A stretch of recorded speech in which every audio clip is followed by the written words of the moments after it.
ನನ್ನ ಒಡೆಯನು ರಕ್ಷಕನು ಬರಲಿರುವ ಮಗನಿಂದ ನಾವು ಯೇಸು ಕ್ರಿಸ್ತ ನಾಮದಲ್ಲಿ ಬಂದಿರುವಂಥ ಪ್ರತಿಯೊಬ್ಬರು ಕೊಡುವುದನ್ನು ನಾನು ತಿಳಿಸ್ತಾ ಇದ್ದೇನೆ. ದೇವರು ನಿಮ್ಮನ್ನು ಅತ್ಯಧಿಕವಾಗಿ ಆಶೀರ್ವಾದ ಮಾಡಲಿ. ಬಲಗನ ಮೇಲೆ ಕೆತ್ತನೆ ವಾಕ್ಯ ಆಯ್ಕೆ ಮಾಡೋಣ. ಯೆಹೋವನು ಒಳ್ಳೆಯವನು, ಆತನ ಕೃಪೆಯು ಶಾಶ್ವತವಾಗಿರುವುದು. ಯೆಹೋವನು ಒಳ್ಳೆಯವನು, ಆತನ ಕೃಪೆಯು ಶಾಶ್ವತವಾಗಿರುವುದು. ಯೆಹೋವನು ಒಳ್ಳೆಯವನು, ಆತನ ಕೃಪೆಯು ಶಾಶ್ವತವಾಗಿರುವುದು.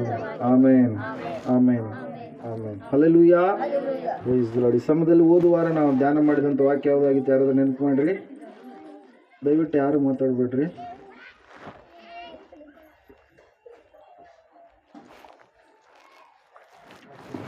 ಓದುವಾರ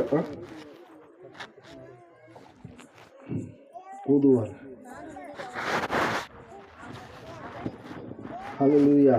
ಓಕೆ, ಮೇನ್ ಟಾಪಿಕ್ ನಾವು ನೆನಪು ಮಾಡಿದರೆ ಸ್ತೋತ್ರ, ದೇವರಿಗೆ ಮಹಿಮೆ ಉಂಟಾಗಲಿ. ಆಮೇಲೆ ಈ ಸಮಯದಲ್ಲಿ ಓದುವಾರ ಯಾವ ಅವಮಾನ ದೇವರು ನಮ್ಮಿಂದ ದೂರ ಮಾಡಿದ್ದಾನೆ.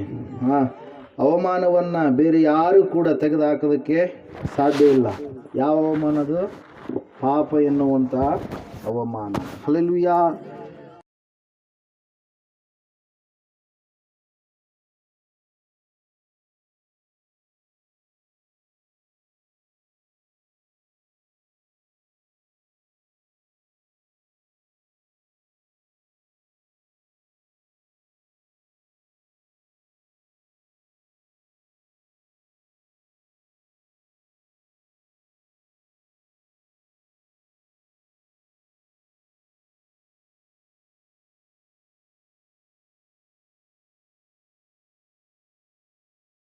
ಇದ್ದಾರೆ, ಆತನು ಕೆಳಗಡೆ ಕೂತು ಬರಿತಾ ಇದ್ದಾರೆ. ಹಲ್ಲೆಲೂಯಾ. ಏನನ್ನ ಬರಿತಾ ಇದ್ದಾರೆ? ಅಲ್ಲಿ ಬಂದಿರುವಂಥ ಪ್ರತಿಯೊಬ್ಬರ ಜೀವಿತ ಚರಿತ್ರೆಗಳು ಯಾರಿಗೆ ಗೊತ್ತುಂಟು? ಯೇಸುವಿಗೆ ಗೊತ್ತುಂಟು. ಹಲ್ಲೆಲೂಯಾ. ಅಲ್ಲಿ ಬಂದಿರುವಂಥವ್ರು ಪ್ರತಿಯೊಬ್ಬರ ವಿಷಯಗಳನ್ನು ಬರೆಯುವಾಗ ಅವ್ರು ಅಂದುಕೊಳ್ತಾ ಇದ್ದಾರೆ ಏನಂತೇಳಿ? ಯೇಸು ನನ್ನ ಕುರಿತಾಗಿರುವಂಥ ಪಾಪವನ್ನು ಬರಿತಾ ಇದ್ದಾರೆ. ಹಲ್ಲೆಲೂಯಾ. ಯೇಸು ಸ್ವಾಮಿ ಹೇಳಿದ್ರು, ನಿಮ್ಮಲ್ಲಿ ಯಾರು ಪಾಪ ಮಾಡಿಲ್ಲವೋ ಅವರು ಆಕೆಯ ಮೇಲೆ ಮೊದಲನೇ ಕಲ್ಲನ್ನು ಎಸೆಯಲಿ ಎಂಬುದಾಗಿ. ಹಲ್ಲೆಲೂಯಾ. ಅಲ್ಲಿ ಯಾರೂ ಇರಲಿಲ್ಲ, ಎಲ್ಲರೂ ಕೂಡ ಆ ಸ್ಥಳವನ್ನು ಬಿಟ್ಟು ಹೊರಟೋದ್ರು ಪ್ರೇರೆ. ಕಾರಣ ಏನು? ಯಾಕಂದ್ರೆ ಅಲ್ಲಿರುವಂಥವ್ರೆಲ್ಲರೂ ಕೂಡ ಯಾವುದೋ ಒಂದು ವಿಷಯದಲ್ಲಿ ತಪ್ಪಿ ಹೋದಂಥವರಾಗಿದ್ದಾರೆ, ಪಾಪ ಮಾಡಿದಂಥವರು ಆಗಿದ್ದಾರೆ ಪ್ರೇರೆ. ಅದರ ಸಲುವಾಗಿ ಸತ್ಯವೇದ ಹೇಳ್ತಾ ಇದೆ, ಯೇಸು ಮಾತ್ರ ಪರಿಶುದ್ಧನು, ಯೇಸು ಮಾತ್ರ ಪವಿತ್ರನು, ಆತನು ಮಾತ್ರ ಯಾವ ವಿಷಯದಲ್ಲಿ, ಮಾತಿನ ವಿಷಯವಾಗಿರಲಿ, ನಡತೆಯ ವಿಷಯವಾಗಿರಲಿ, ಯಾವ ವಿಷಯದಲ್ಲಿ ಕೂಡ ತಪ್ಪಿಲ್ಲದವನು, ಈ ಲೋಕದಲ್ಲಿ ಸರಿಯಾಗಿ ಮಾನವನಾಗಿ ನಡೆದುಕೊಂಡವನಂದರೆ ಯೇಸು ಕ್ರಿಸ್ತನೆಂಬುದಾಗಿ ಬಾಂಬೆ ಪ್ರೆಸಿಡೆನ್ಸಿಯಲ್ಲಿ ಮಹಾತ್ಮ ಗಾಂಧೀಜಿಯವರು ಹೇಳ್ತಾರೆ ಪ್ರಿಯರೇ. ಹಲ್ಲೆಲೂಯಾ. ಅದರ ಸಲುವಾಗಿ ಆತನಿಗೆ ಸರಿಸಮಾನರು ಲೋಕದಲ್ಲಿ ಯಾರೂ ಕೂಡ ಸಿಗೋದಿಲ್ಲ. ಹಲ್ಲೆಲೂಯಾ, ಪ್ರೈಸ್ ದಿ ಲಾರ್ಡ್. ಓದುವಾರ ಪಾಪ ಎನ್ನುವಂಥ ಅವಮಾನ ದೇವರು ತೆಗೆದು ಹಾಕಿದ. ಹೇಳ್ತಾ ಇದ್ದಾರೆ ಆಕೆಗೆ ಏನಂತೇಳಿ? ಅಮ್ಮ, ಯಾರೂ ನಿನ್ನ ಮೇಲೆ ಕಲ್ಲನ್ನು ಎಸೆಯಲಿಲ್ವಾ? ಯಾರೂ ನಿನ್ನನ್ನು ಸಾಯಿಸಲಿಲ್ವಾ ಅಂತೇಳಿ ಕೇಳಿದಾಗ, ಇಲ್ಲ ಸ್ವಾಮಿ, ಯಾರೂ ಕೂಡ ನನ್ನ ಮೇಲೆ ಕಲ್ಲನ್ನು ಎಸೆಯಲಿಲ್ಲ ಅಂತ ಹೇಳಿದಾಗ ಯೇಸು ಹೇಳ್ತಾ ಇದ್ದಾರೆ, ಹೋಗು, ಇನ್ನು ಮೇಲೆ ನೀನು ಪಾಪ ಮಾಡಬೇಡ. ಹಲ್ಲೆಲೂಯಾ. ಎಷ್ಟು ಮಧುರವಾಗಿರುವಂಥ ಮಾತು, ಎಷ್ಟು ಜೀವಿತಕ್ಕೆ ನಮಗೆ ಆದರಣೆ ಕೊಡುವಂಥ ಮಾತು ಪ್ರಿಯರೇ. ಆ ಮಾತು ನಿಜವಾಗಲೂ ಕೂಡ ಆಕೆ ಜೀವಿತವನ್ನು ಬದಲಾಯಿಸು. ಆಕೆ ಪರಿಪೂರ್ಣವಾಗಿ ಭಕ್ತಿಯ ಮಾರ್ಗದ ಕಡೆಗೆ ಬಂದು ದೇವರ ಮಗಳಾಗಿ ಆವತ್ತಿನಿಂದ ಆಕೆ ಜೀವಿಸಿದಳು. ಹಲ್ಲೆಲೂಯಾ, ಪ್ರೈಸ್ ದಿ ಲಾರ್ಡ್. ಯೇಸು ಹೇಳುವಂಥದ್ದು ಒಂದೇ, ನೀವು ಮೊದಲೆಲ್ಲ ತಪ್ಪಿದಂಥವರಾಗಿದ್ದೀರಿ, ಯೇಸು ಕ್ರಿಸ್ತನಲ್ಲಿದ್ದು ಪುನಃ ತಪ್ಪಿ ನೀವು ಹೋಗಬಾರ್ದು, ತಪ್ಪಾದ ಕಾರ್ಯಗಳನ್ನು ಮಾಡಬಾರ್ದು. ಈ ಲೋಕ ಗತಿಸಿ ಹೋಗುವಂಥದ್ದಾಗಿದೆ. ಈ ಲೋಕ ಮತ್ತು ಲೋಕದ ಕಾರ್ಯಗಳೆಲ್ಲವೂ ಕೂಡ ಇಲ್ಲಿ ಹಾಕಲ್ಪಡುತ್ತೆ, ನರಕದಲ್ಲಿ ಹಾಕಲ್ಪಡುತ್ತೆ. ಈ ಲೋಕದ ಮನುಷ್ಯರಿಗೆ ಗೊತ್ತಿಲ್ಲ ಸೃಷ್ಟಿಕರ್ತನು ಯಾರು ಎಂಬುದಾಗಿ. ಆತನೇ ನರ ಅವತಾರಿಯಾಗಿ ಬಂದು ಹೇಳಿದಾಗಲೂ ಕೂಡ ಇನ್ನೂ ಕೂಡ ಏನಾಗಿದ್ದಾರೆ? ಲೋಕದ ಕಾರ್ಯಗಳಲ್ಲಿಯೇ ಮುಳುಗಿ ಹೋಗಿದ್ದಾರೆ. ಅದರ ಸಲುವಾಗಿ ದೇವರು ವಾಕ್ಯ ಹೇಳ್ತಾ ಇದೆ, ಆ ಯೇಸು ಎಲ್ಲರ ಕುರಿತಾಗಿ ತಿಳಿದವನಾಗಿದ್ದಾನೆ. ಆತನು ಸೃಷ್ಟಿಕರ್ತನಾಗಿದ್ದಾನೆ. ತನ್ನ ಅಂಗೈಗಳಲ್ಲಿ ನಿನ್ನನ್ನು ಚಿತ್ರಿಸಿದಂತಹ ದೇವರಾಗಿದ್ದಾನೆ. ನೀನು ಮಾಡುವಂಥ ಎಲ್ಲ ಕಾರ್ಯಗಳು ಆತನಿಗೆ ಗೊತ್ತುಂಟು. ಆ ತಾಯಿಗೆ ಹೇಳಿದ, ಇಷ್ಟು ದಿವಸ ನೀನು ತಪ್ಪಿ ಹೋಗಿದ್ದೆ, ಇಷ್ಟು ದಿವಸ ನೀನು ಪಾಪದ ಹಾಸಿಗೆಯಲ್ಲೇ ಇದ್ದೀಯ, ಆದರೆ ಇನ್ನು ಮುಂದೆ ನೀನು ಪಾಪವನ್ನ ಮಾಡಬೇಡ, ಪಾಪದ ಕಾರ್ಯಗಳ ಕಡೆಗೆ ಹೋಗಬೇಡ. ಆಕೆ ಆ ಯೇಸುವಿನ ಮಾತಿಗೆ ವಿಧೇಯಳಾಗಿ ತಪ್ಪಾದ ಕಾರ್ಯದ ಕಡೆಗೆ ಹೋಗಲಿಲ್ಲ, ತಪ್ಪಾದ ಜೀವಿತವನ್ನ ಜೀವಿಸಲಿಲ್ಲ. ಪ್ರಿಯರೇ, ಹಲ್ಲೆಲೂಯಾ, ಪ್ರೈಸ್ ಲಾರ್ಡ್. ದೇವರು ಎಷ್ಟು ಒಳ್ಳೆ ದೇವರು ಆಗಿದ್ದಾನೆ. ಆಮೇನ್.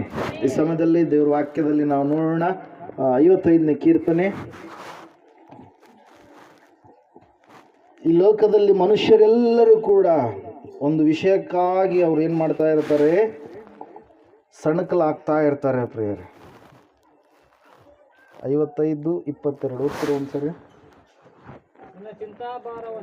ನಿನ್ನ ಚಿಂತಾಭಾರವನ್ನು ಯೆಹೋವನ ಮೇಲೆ ಹಾಕು, ಆತನು ನಿನ್ನನ್ನು ಉದ್ಧಾರ ಮಾಡುವನು, ನೀತಿವಂತನನ್ನು ಎಂದಿಗೂ ಕದಲಗೊಳಿಸುವುದಿಲ್ಲ. ಹಲ್ಲೆಲೂಯಾ.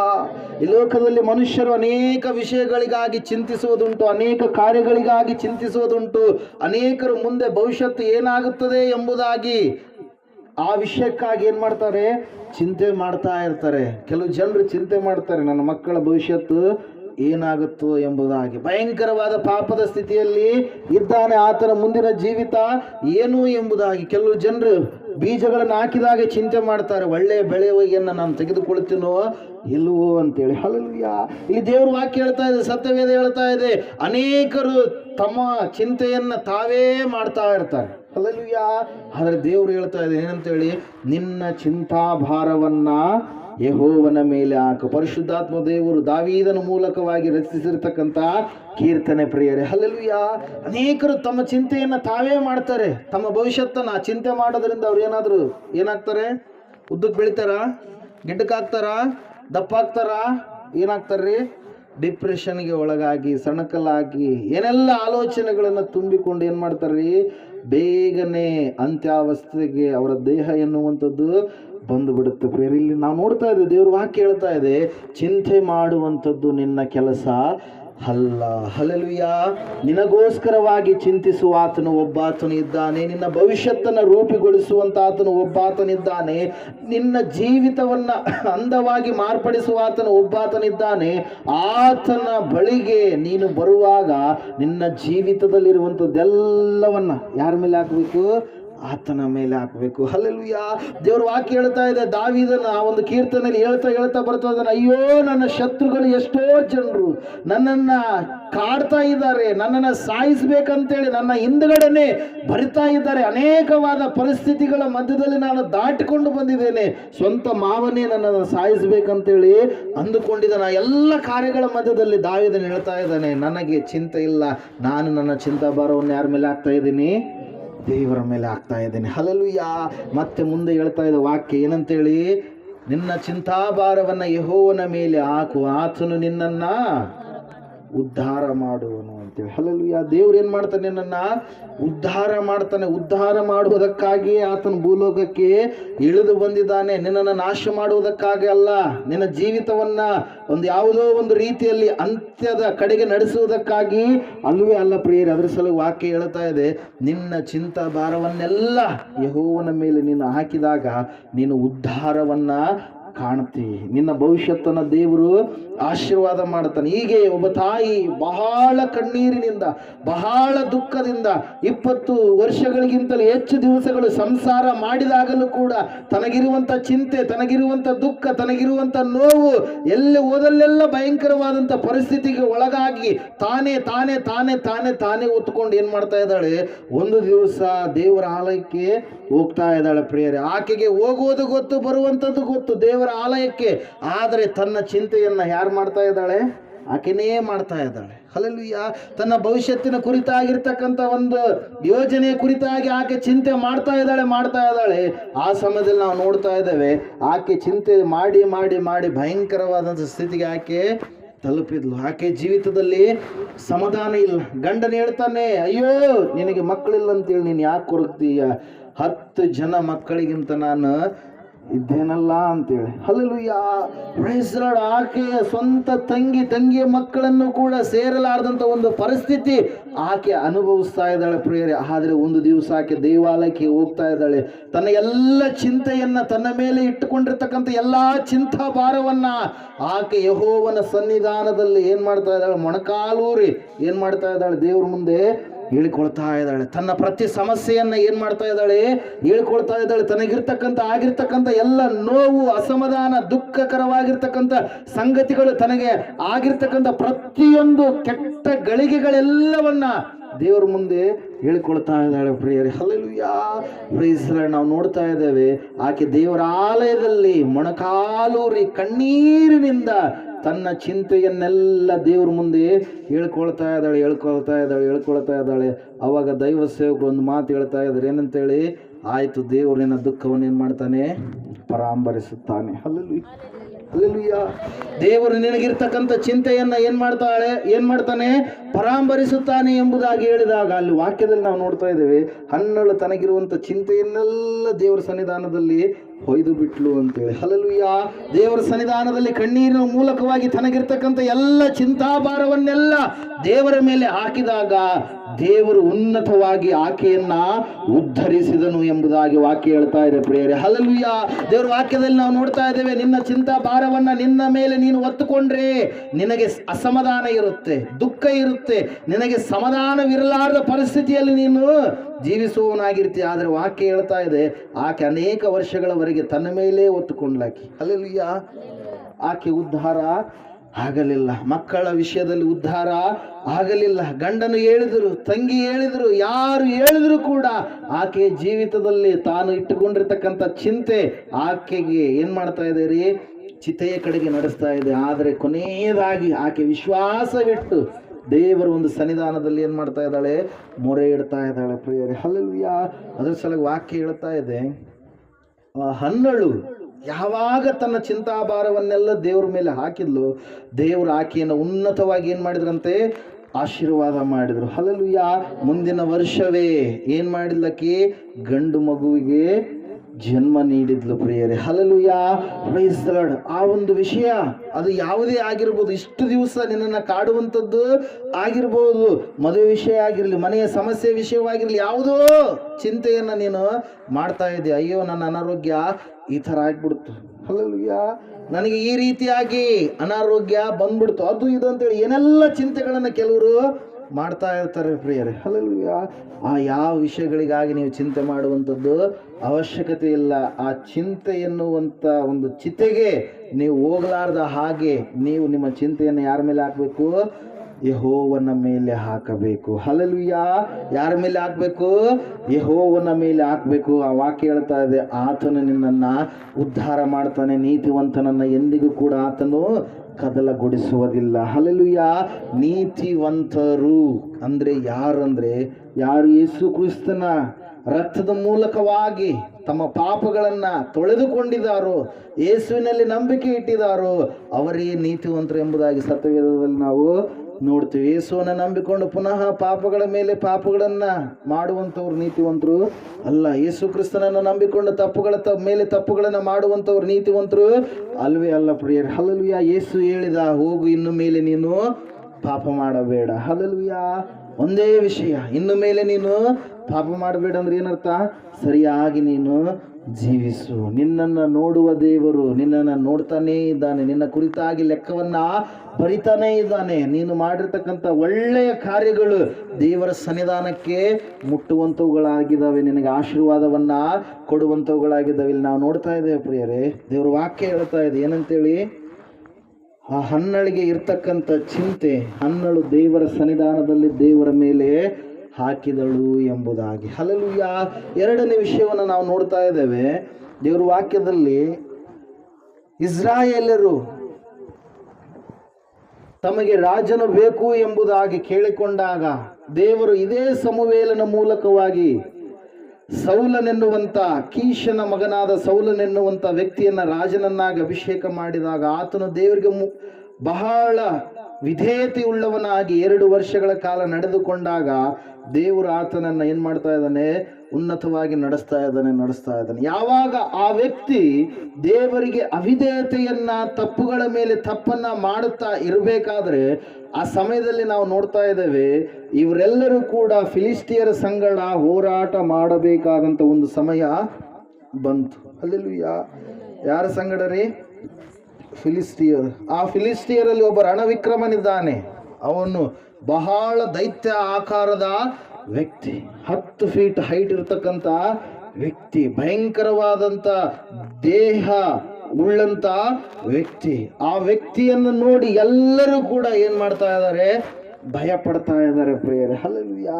ಇವರು ಅಂದುಕೊಳ್ತಾ ಇದ್ದಾರೆ, ಆಯ್ತು ಅವನನ್ನ ಎದುರಿಸುವುದಕ್ಕೆ ನಮ್ಮಿಂದ ಆಗೋದಿಲ್ಲ, ಅವನು ನಮ್ಮನ್ನ ಸಾಯಿಸ್ತಾನೆ, ನಮ್ಮ ಹೆಂಡತಿ ಮಕ್ಕಳನ್ನ ಸೊರೆಯಾಗಿ ಹಿಡ್ಕೊಂಡು ಹೋಗ್ತಾನೆ, ನಮ್ಮ ಬೆಳ್ಳಿ ಬಂಗಾರ ಎಲ್ಲವೂ ಕೂಡ ಏನ್ ಮಾಡ್ಬಿಡ್ತಾನೆ?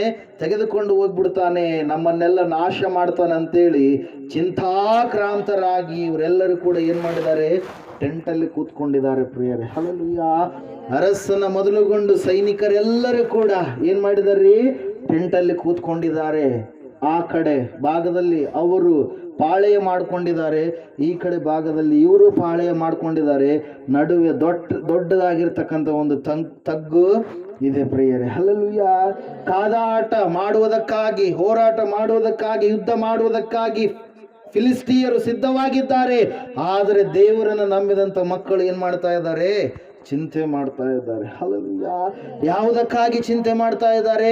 ಅಯ್ಯೋ, ಅಷ್ಟು ಭಯಂಕರ ವ್ಯಕ್ತಿಯನ್ನು ನಾವು ಎದುರಿಸೋದಕ್ಕೆ ಸಾಧ್ಯ ಇಲ್ಲ. ಅವನ ಕೈಗಳು, ಅವನ ಕಾಲ್ಗಳು, ಅವನ ಆಯುಧಗಳು, ಅವನ ಧ್ವನಿಯನ್ನ ಕೇಳಿದ್ರೆ ನಮಗೇನ್ ಬರುತ್ತೆ? ಭಯ ಬರುತ್ತೆ, ನಡುಕ ಬರುತ್ತೆ. ಅವನನ್ನ ಎದುರಿಸುವುದಕ್ಕೆ ನಮ್ಮಿಂದ ಆಗುವುದೇ ಇಲ್ಲ. ಅಂಥ ಭಯಂಕರ ದೈತ್ಯ ವ್ಯಕ್ತಿಯನ್ನು ನಾವು ಯಾವ ರೀತಿಯಾಗಿ ಎದುರಿಸಬೇಕು? ಖಂಡಿತವಾಗಿ ಅವರು ನಮ್ಮ ಮೇಲೆ ಬೀಳ್ತಾರೆ, ನಾವು ಸಾಯ್ತೇವೆ ಎನ್ನುವಂಥ ಚಿಂತೆಯನ್ನ ಸೌಲ ರಾಜ ಮೊದಲುಗೊಂಡು ಎಲ್ಲ ಸೈನಿಕರು ಮಾಡ್ತಾ ಇದ್ದಾರೆ. ರಾಜ್ಯದಲ್ಲಿ ವಿಪರೀತವಾಗಿರ್ತಕ್ಕಂಥ ಪರಿಸ್ಥಿತಿ ಏರ್ಪಟ್ಟಿದೆ ಪ್ರಿಯರೇ. ಹಲ್ಲೆಲೂಯಾ. ದೇವರ ವಾಕ್ಯದಲ್ಲಿ ನಾವು ನೋಡ್ತಾ ಇದ್ದೇವೆ, ಸತ್ಯವೇದದಲ್ಲಿ ಓದುವಾಗ ಅಲ್ಲಿ ಸತ್ಯವೇದ ಹೇಳ್ತಾ ಇದೆ 17ನೇ ಅಧ್ಯಾಯದಲ್ಲಿ, ಆ ಒಂದು ಸ್ಥಳಕ್ಕೆ ಚಿಂತೆ ಇಲ್ಲದ ದಾವೀದನು ಏನ್ ಮಾಡ್ತಾ ಇದ್ದಾನೆ? ಕಾಲಿಡ್ತಾ ಇದ್ದಾನೆ. ಹಲ್ಲೆಲೂಯಾ. ತನ್ನ ಚಿಂತ ಭಾರವನ್ನೆಲ್ಲ ದೇವರ ಮೇಲೆ ಹಾಕುವಂತ ದಾವೀದನು ಆ ಸ್ಥಳಕ್ಕೆ ಕಾಲಿಡ್ತಾ ಇದ್ದಾನೆ. ದೇವರ ವಾಕ್ಯ ಹೇಳ್ತಾ ಇದೆ, ಆ ಫಿಲಿಸ್ಟಿಯನ ಮಾತುಗಳನ್ನ ಕೇಳಿ ದಾವೀದನ ಅಣ್ಣಂದಿರು 3 ಸೈನಿಕ ಒಂದು ತರಬೇತಿಯಲ್ಲಿ ಸೈನಿಕರಾಗಿ ಇರಬೇಕಾದ್ರೆ ಅವರು ಏನಾಗಿದ್ದಾರೆ? ಎಲ್ಲರೂ ಎಲ್ಲಿದ್ದಾರೆ? ಟೆಂಟಲ್ಲಿದ್ದಾರೆ. ಹಲ್ಲೆಲೂಯಾ. ಮಾತಾಡಿಕೊಳ್ತಾ ಇದ್ದಾರೆ, ಆಯ್ತು ಇವತ್ತು ನಮಗೆ ಸೋಲು ಖಂಡಿತ, ಅವನನ್ನು ಎದುರಿಸೋದಕ್ಕೆ ನಮ್ಮಿಂದ ಆಗೋದಿಲ್ಲ ಅಂತೇಳಿ ಎಲ್ಲರೂ ಚಿಂತಾಕ್ರಾಂತರಾಗಿರ್ಬೇಕಾದ್ರೆ ಚಿಂತೆ ಇಲ್ಲದ ದಾವೀದನು ಏನ್ ಮಾಡ್ತಾ ಇದ್ದಾನೆ? ಆ ಸ್ಥಳಕ್ಕೆ ಹೋಗ್ತಾ ಇದ್ದಾನೆ. ಹಲ್ಲೆಲೂಯಾ. Praise the Lord. ಇವರಿಗೆ ಚಿಂತೆ ಬರುವ ಹಾಗೆ ಮಾಡಿರುವಂಥದ್ದು ಯಾವ್ದ್ರಿ? ಯಾವುದು? ಇವರು ತಮ್ಮ ಚಿಂತೆಯನ್ನು ಏನ್ ಮಾಡ್ತಾ ಇದ್ದಾರೆ? ತಮ್ಮೇಲೆ ಹಾಕೊಳ್ತಾ ಇದ್ದಾರೆ. ವಾಕ್ಯ ಹೇಳೋದು ಅರ್ಥ ಆಗ್ತಾ ಇದ್ದಾನೆ? ಹಲ್ಲೆಲೂಯಾ. ಸೋಲಿಸಲಾರದ ಒಬ್ಬ ವ್ಯಕ್ತಿ, ಆತನ ಆಕಾರ ಭಯಂಕರವಾಗಿರ್ತಕ್ಕಂಥ ದೈತ್ಯಾಕಾರದ ಒಬ್ಬ ವ್ಯಕ್ತಿ, ಆತನನ್ನು ನೋಡಿದ್ರೇನೆ ಭಯ ಬರುತ್ತೆ ಅಂತಹ ವ್ಯಕ್ತಿ. ಆ ವ್ಯಕ್ತಿಯ ಮುಂದುಗಡೆ ಇಸ್ರಾಯೇಲರು ಯಾರು ಕೂಡ ಏನ್ ಮಾಡ್ತಾ ಇಲ್ಲ? ಹೋರಾಟ ಮಾಡೋದಕ್ಕೆ ಹೋಗ್ತಾ ಇಲ್ಲ. ಹಲ್ಲೆಲೂಯಾ.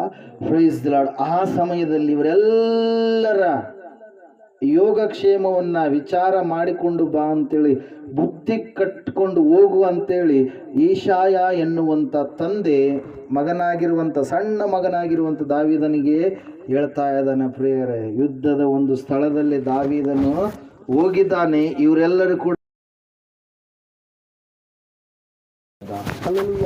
ಚಿಂತೆ ಎನ್ನುವಂಥದ್ದು ಅವರ ಸ್ಥಳವನ್ನೆಲ್ಲ ಆವರಿಸಿದೆ. ರಾಜನ ಮೊದಲುಗೊಂಡು ಎಲ್ಲರೂ ಕೂಡ ಭಯ ಪಡ್ತಾ ಇದ್ದಾರೆ ಪ್ರಿಯರೇ. ಆ ಸಮಯದಲ್ಲಿ ಆ ಸುದ್ದಿ ಯಾರಿಗೆ ಬಿತ್ತು? ದಾವೀದನಿಗೆ ಬಿತ್ತು. ಹಲ್ಲೆಲೂಯಾ. ಏನಂತೇಳಿ ಬಿತ್ತು? ಗೊಲ್ಯಾತನು ನಮ್ಮನ್ನ ಸಾಯಿಸಲಿಕ್ಕೆ ಬರಲಿಕ್ಕಿದ್ದಾನೆ, ಅವನ ಕೈಯೊಳಗಡೆ ನಾವೆಲ್ಲರೂ ಕೂಡ ಸಾಯುವವರು ಆಗ್ತೇವೆ. ಅವನು ನಮ್ಮನ್ನ ಯಾರನ್ನೂ ಕೂಡ ಉಳಿಸೋದಿಲ್ಲ. ಅಷ್ಟು ಭಯಂಕರವಾಗಿರ್ತಕ್ಕಂಥ ದೈತ್ಯಾಕಾರದ ವ್ಯಕ್ತಿ ಎಂಬುದಾಗಿ. ಹಲ್ಲೆಲೂಯ. ಆ ಸುದ್ದಿ ಯಾರಿಗೆ ಬಿತ್ತು? ದಾವೀದನಿಗೆ ಬಿತ್ತು. ಹಲ್ಲೆಲೂಯ. ದಾವೀದನ ದೇವರನ್ನ ಹೀಯಾಳಿಸಿ ಅವನು ಮಾತಾಡ್ತಾ ಇದ್ದಾನೆ. ಯಾರು? ಗೊಲ್ಯಾತ, ಫಿಲಿಸ್ಟಿಯರ ಸೈನ್ಯದಲ್ಲಿರ್ತಕ್ಕಂಥ ವ್ಯಕ್ತಿ ಪ್ರಿಯರೇ. ಹಲ್ಲೆಲೂಯ.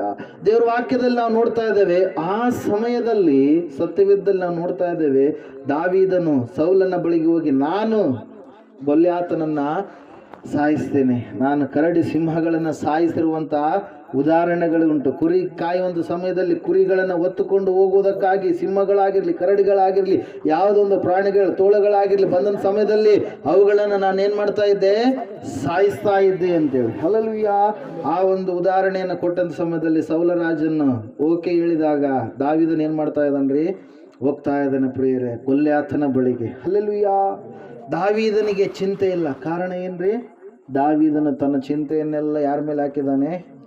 ದೇವರ ಮೇಲೆ ಹಾಕಿದ್ದಾನೆ. ಹಲ್ಲೆಲೂಯ. ಚಿಂತೆ ಇಲ್ಲದ ದಾವೀದ ಚಿತೆಗೆ ಸೇರಿಸುವಂತ ದೈತ್ಯಾಕಾರದ ವ್ಯಕ್ತಿ ಆಗಿರ್ತಕ್ಕಂಥ ಗೊಲ್ಯಾತನ ಬಳಿಗೆ ಹೋಗುವಾಗ ಗೊಲ್ಯಾತನ ಅಂದುಕೊಳ್ತಾ ಇದ್ದಾನೆ, ಅಯ್ಯೋ ಸೌಲ ರಾಜ ಯಾರನ್ನ ಕಳಿಸಿದ್ದಾನೆ ನನ್ನೊಟ್ಟಿಗೆ ಯುದ್ಧ ಮಾಡುವುದಕ್ಕಾಗಿ? ಸಣ್ಣ ಹುಡುಗನನ್ನ. ಹಲ್ಲೆಲೂಯ. 14 ವರ್ಷದ ಹುಡುಗ ಪ್ರಿಯರು. ಎಷ್ಟು ವಯಸ್ಸು? ಒಂದು 14 ವಯಸ್ಸು, ಹೆಚ್ಚು ಕಡಿಮೆ ಶಾಂತನ ವಯಸ್ಸು. ಹಲ್ಲೆಲೂಯ. ಅಷ್ಟು ವಯಸ್ಸಿನ ಹುಡುಗ ಏನ್ ಮಾಡ್ತಾ ಇದ್ದಾನ್ರಿ? ಒಬ್ಬ ದೈತ್ಯಾಕಾರದ ವ್ಯಕ್ತಿಯ ಬಳಿಗೆ ಯುದ್ಧ ಮಾಡುವುದಕ್ಕಾಗಿ ಹೋಗಿದ್ದಾನೆ. ಅವನ ಅಣ್ಣಂದ್ರೆಲ್ಲರೂ ಕೂಡ ಭಯಪಟ್ಟಿದ್ದಾರೆ. ಅಲ್ಲಿರುವಂತ ರಾಜನ ಮೊದಲುಗೊಂಡು ಪ್ರತಿಯೊಬ್ಬರು ಭಯಪಟ್ಟಿದ್ದಾರೆ. ಆದರೆ ದಾವೀದನು ಮಾತ್ರ ಮುನ್ನುಗ್ಗಿ ಹೋಗ್ತಾ ಇದ್ದಾನೆ. ಹಲ್ಲೆಲೂಯ. ಹೋದಂತ ಸಮಯದಲ್ಲಿ ಅವನು ಹೇಳ್ತಾ ಇದ್ದಾನೆ, ಗೊಲ್ಯಾತ ಏನಂತೇಳಿ, ಇವನನ್ನ ಕಡಿದು ಏನ್ ಮಾಡ್ತೀನಿ ನಾನು? ನಾಯಿಗಳಿಗೆ ಹಾಕ್ಬಿಡ್ತೀನಿ ಅಂತೇಳಿ. ಹಲ್ಲೆಲೂಯ. ಏನ್ ಮಾಡ್ತಾನಂತೆ? ಇವನನ್ನು ಕತ್ತರಿಸಿ ನಾಯಿಗಳಿಗೆ, ಅಲ್ಲಿ ಬಂದಿರತಕ್ಕಂಥ ಪಕ್ಷಿಗಳಿಗೆ ಹಾಕಿ ಬಿಡ್ತೀನಿ ಅಂತೇಳಿ. ಹಲ್ಲೆಲೂಯ. ಆ ಸಮಯದಲ್ಲಿ ದೇವರನ್ನ ಹೀಯಾಳಿಸುವಂತ ಫಿಲಿಸ್ಟಿಯನ್ ಆಗಿರ್ತಕ್ಕಂಥ ಗೊಲ್ಯಾತನನ್ನ ನೋಡಿರ್ತಕ್ಕಂಥ ಆ ದಾವೀದ 5 ಕಲ್ಲುಗಳನ್ನು ಆರಿಸ್ತಾನೆ ಪ್ರಿಯರೇ. ಎಷ್ಟ್ರಿ? 5 ನುಣುಪಾದ ಕಲ್ಲುಗಳನ್ನು ಆರಿಸಿ ತನ್ನ ಹತ್ತಿರ ಇರ್ತಕ್ಕಂಥ ಕವಣೆ ಅಂತೀವಲ್ಲ, ಕವಣೆ. ಹಲ್ಲೆಲೂಯ. ಗುಬ್ಬಿಕಾಯರಿಗೆ ಜ್ವಾಳ ಹಾಕಿದಂಥ ಸಮಯದಲ್ಲಿ ಎಲ್ಲರೂ ನಿಮಗೆ ಚಿರಪರಿಚಿತ.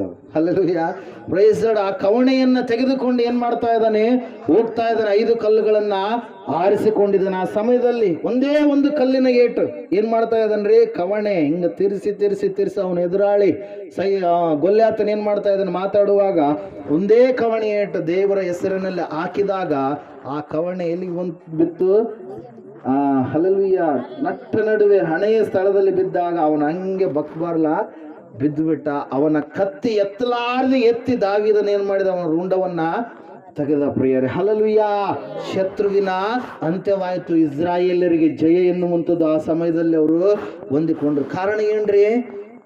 ದಾವೀದನು ಚಿಂತೆ ಮಾಡ್ತಾ ಇಲ್ಲ. ಹಲ್ಲೆಲೂಯ. ದಾವೀದನು ಚಿಂತೆ ಮಾಡ್ತಾ ಇಲ್ಲ. ದಾವೀದನು ತನ್ನದೆಲ್ಲವನ್ನ ಯಾರಿಗೆ ಒಪ್ಪಿಸಿದ್ದಾನೆ? ದೇವರಿಗೆ ಒಪ್ಪಿಸಿದ್ದಾನೆ. ಹಲ್ಲೆಲೂಯ. ಇವರೆಲ್ಲರೂ ಏನ್ ಮಾಡ್ತಾ ಇದ್ದಾರೆ? ದೇವರನ್ನು ನೋಡ್ತಾ ಇಲ್ಲ. ಯಾರು ನೋಡ್ತಾ ಇದ್ದಾರೆ? ಅವನ್ನ ನೋಡ್ತಾ ಇದ್ದಾರೆ, ಗೊಲ್ಯಾತನನ್ನು, ಅವನ ಆಕಾರವನ್ನು ನೋಡ್ತಾ ಇದ್ದಾರೆ, ಅವನಿಗಿರ್ತಕ್ಕಂಥ ಶಕ್ತಿಯನ್ನು ನೋಡ್ತಾ ಇದ್ದಾರೆ. ಹಲ್ಲೆಲೂಯ. Praise Lord. ಅದರ ಸಲುವಾಗಿ ವಾಕ್ಯ ಹೇಳುತ್ತೆ, ಮೊದಲನೇ ಯೋಹಾನ 4:4 ಲೋಕದಲ್ಲಿ ಇರುವವನಿಗಿಂತ ನಿನ್ನಲ್ಲಿರುವ ಯೇಸು ಹೆಚ್ಚಿನವನು. ಹಲ್ಲೆಲೂಯ. Praise Lord. ಆತನು ದೊಡ್ಡವನಾಗಿರುವ ಆತನಾಗಿದ್ದಾನೆ. ಹಲ್ಲೆಲೂಯ. ನಿನಗಿರುವಂತ ಸಮಸ್ಯೆ ದೊಡ್ಡದಲ್ಲ, ನಿನ್ನಲ್ಲಿರುವಂತ ಯೇಸು ಹೆಚ್ಚಿನವನಾಗಿದ್ದಾನೆ ಪ್ರಿಯರೇ. ಅದನ್ನು ನೀನು ಯಾವಾಗ ತಿಳಿದುಕೊಳ್ತೀಯೋ ಆ ಚಿಂತೆ ಭಾರ ನಿನ್ನದಲ್ಲ. ನೀನು ಚಿಂತೆ ಮಾಡುವುದನ್ನು ಬಿಟ್ಟು ನಿನ್ನ ಚಿಂತೆಯನ್ನೆಲ್ಲ ನೀನು ಯಾರ ಮೇಲೆ ಹಾಕ್ತೀಯಾ? ದೇವರ ಮೇಲೆ ಹಾಕ್ತೀಯ. ಅದರ ಸಲ ಯೇಸು ಸ್ವಾಮಿ ಅವರು ಹೇಳಿದ್ದಾರೆ ಏನಂತೇಳಿ, ಎಲೈ ಕಷ್ಟಪಡುವವರೇ, ಹೊರೆ ಹೊತ್ತವರೇ, ನೀವೆಲ್ಲರೂ ನನ್ನ ಬಳಿಗೆ ಬನ್ನಿರಿ, ನಾನು ನಿಮಗೆ ವಿಶ್ರಾಂತಿಯನ್ನ ಕೊಡುವೆನು ಅಂತೇಳಿ. ಯಾರಾದ್ರೂ ಕರೆದಿದ್ದಾರೆ ಬೇರೆಯವರು? ಯಾರು ಕರೆದಿಲ್ಲ. ಹಲ್ಲೆಲೂಯ. Praise lord. ಕಾರಣ ಒಂದೇ, ಯೇಸು ಮಾತ್ರ ದೇವರಾಗಿದ್ದಾನೆ ಪ್ರಿಯರೇ. ಹಲ್ಲೆಲೂಯ. ಆತನು ಮಾತ್ರ ಪಾಪ ಬಂಧನಗಳಿಂದ ಬಿಡಿಸುವವನು ಆಗಿದ್ದಾನೆ. ಆತನು ಮಾತ್ರ ನಿನ್ನ ಚಿಂತೆಯನ್ನು ದೂರ ಮಾಡುವವನು ಆಗಿದ್ದಾನೆ. ಆತನು ಮಾತ್ರ ನಿನ್ನ ಜೀವಿತದಲ್ಲಿರ್ತಕ್ಕಂಥ ಸಮಸ್ಯೆಯನ್ನ ತೊಲಗಿಸುವವನಾಗಿದ್ದಾನೆ, ಅನಾರೋಗ್ಯವನ್ನು ನೀಗಿಸುವವನಾಗಿದ್ದಾನೆ, ಬಡತನದ ಪರಿಸ್ಥಿತಿಯನ್ನ ಮಾರ್ಪಡಿಸುವವನಾಗಿದ್ದಾನೆ. ಹಲ್ಲೆಲೂಯ. ಅದರ ಸಲುವಾಗಿ ವಾಕ್ಯ ಹೇಳ್ತಾ ಇದೆ ಪ್ರಿಯರೇ, ಇವತ್ತಿನಿಂದ ನೀವು ಯಾರೋ ಚಿಂತೆ ಮಾಡ್ತಾ ಇದ್ದೀರ ನಿಮ್ಮ ವಿಷಯಕ್ಕಾಗಿ. ಹಲ್ಲೆಲೂಯ. ನನ್ನ ಮಕ್ಕಳ ಜೀವಿತ ಈ ಥರ ಆಯ್ತು. ಹಲ್ಲೆಲೂಯ. ನನ್ನ ಭವಿಷ್ಯತ್ತೇನು, ನನ್ನ ಮಕ್ಕಳ ಭವಿಷ್ಯತ್ತೇನು, ನನ್ನ ಆರೋಗ್ಯದ ಒಂದು ಸ್ಥಿತಿ ಏನಂತೇಳಿ ಯಾವ ವಿಷಯಕ್ಕಾಗಿ ನೀವು ಚಿಂತೆ ಮಾಡುವಂಥದ್ದು ಬೇಕಾಗಿಲ್ಲ. ಹಲ್ಲೆಲೂಯ. ಅನೇಕ ರೋಗಿಗಳು ಯೇಸುವಿನ ಬಳಿಗೆ ಬಂದರು. ಯಾಕೆ ಬಂದರು? ಹಲ್ಲೆಲೂಯ. ಯಾಕೆ ಬಂದರು ಅವರು? ಸ್ವಸ್ಥತೆಯನ್ನು ಹೊಂದಿಕೊಳ್ಳುವುದಕ್ಕಾಗಿ. ಹಲ್ಲೆಲೂಯ. ಅಷ್ಟು ದಿವಸ ಅವರು ಏನೆಲ್ಲ ಪ್ರಯತ್ನ ಪಟ್ಟರು, ಏನೆಲ್ಲ ಚಿಂತೆ ಮಾಡಿದ್ರು, ಆದರೆ ಯೇಸುವಿನ ಬಳಿಗೆ ಬಂದಾಗ ಅವರ ಚಿಂತೆಯನ್ನ ದೇವರು ಏನು ಮಾಡಿದ್ರಿ? ತನ್ನ ಮೇಲೆ ಹಾಕ್ಕೊಂಡ್ರೆ. ಅವರಿಗೋಸ್ಕರವಾಗಿ ದೇವರು ಚಿಂತಿಸಿದ್ರು. ಅವರಿಗಿರುವಂತಹ ರೋಗವೆಲ್ಲ ಅವ್ರನ್ನ ಬಿಟ್ಟು ಹೊರಟೋಯ್ತು. ಹಲ್ಲೆಲೂಯ. ಅದ್ರ ಸಲುವಾಗಿ ದೇವರು ವಾಕ್ಯ ಹೇಳ್ತಾ ಇದೆ, ಅಲ್ಲಿ ಮೂಲವಾಗಿರ್ತಕ್ಕಂಥ ಅಂಶ ಏನಂದ್ರೆ, ನೀತಿವಂತನನ್ನ ದೇವರು ಎಂದಿಗೂ ಕೂಡ ಕದಲಗೊಳಿಸುವುದಿಲ್ಲ. ಹಲ್ಲೆಲೂಯ. ನೀತಿವಂತನು ಖರ್ಜೂರ ವೃಕ್ಷದ ಹಾಗೆ ಬೆಳೆಯುವನು. ಹಲ್ಲೆಲೂಯ. Praise lord. ನೀತಿವಂತರು ಯಾವತ್ತೂ ಕೂಡ ಅಪಜಯಕ್ಕೆ ಗುರಿಯಾಗುವುದಿಲ್ಲ. ನೀತಿವಂತರ ಪಕ್ಷವಾಗಿ ಯಾರಿದ್ದಾರೆ? ದೇವರಿದ್ದಾರೆ. ಪ್ರಿಯರೇ, ಅದ್ರ ಸಲುವಾಗಿ ಸತ್ಯವೇದ ಹೇಳ್ತಾ ಇದೆ, ನೀನು ನೀತಿವಂತನು ಇನ್ನು ಆಗಿಲ್ವೇನು? ಹಲ್ಲೆಲೂಯ. ನೀತಿವಂತ ಅಂದ್ರೆ ಏನ್ರಿ? ಯಾವ ವಿಷಯದಲ್ಲಿ ತಪ್ಪಿಲ್ಲದೆ ಇರುವವನು. ಹಾಕಿ ದೇವರು ತೊಳೆದಂತ ಸಮಯದಲ್ಲಿ ಪುನಃ ಆ ಕೆಸರಲ್ಲಿ, ಆ ಹೊಲಸಲ್ಲಿ ಹೋಗಿ ಬೀಳಲಾರದೆ ಇರುವವನು. ಆಲೋಚನೆಗಳು ಅನೇಕ ಸಾರಿ ಏನೆಲ್ಲ ಬರ್ತವೆ, ಆ ಆಲೋಚನೆಗಳನ್ನ ಹಿಂಬಾಲಿಸಿ ನಾವು ಫಿಸಿಕಲ್ ಆಗಿ ಮಾಡಿದ್ರೆ ಏನಾದ್ರೂ ತಪ್ಪುಗಳನ್ನ, ಅದೇನಾಗುತ್ತೆ? ಪಾಪ ಆಗುತ್ತೆ. ಹಲ್ಲೆಲೂಯ. Praise Lord. ಅದ್ರ ಸಲ ಯೇಸು ಸ್ವಾಮಿ ಅವರು ಹೇಳ್ತಾರೆ, ಪ್ರಿಯರೇ, ಆಲೋಚನೆಯಲ್ಲಿ ಕೂಡ ನೀವು ಪಾಪ ಮಾಡಬಾರದು ಅಂತೇಳಿ. ಹಲ್ಲೆಲೂಯ.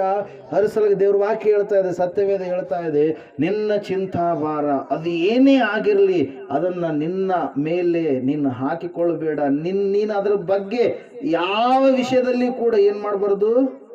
ದುಃಖ ಪಡಬಾರ್ದು. ಹಲ್ಲೆಲೂಯ. ಹೇಳೋದು ಅರ್ಥ ಆಗ್ತಾ ಇದೆನಾ?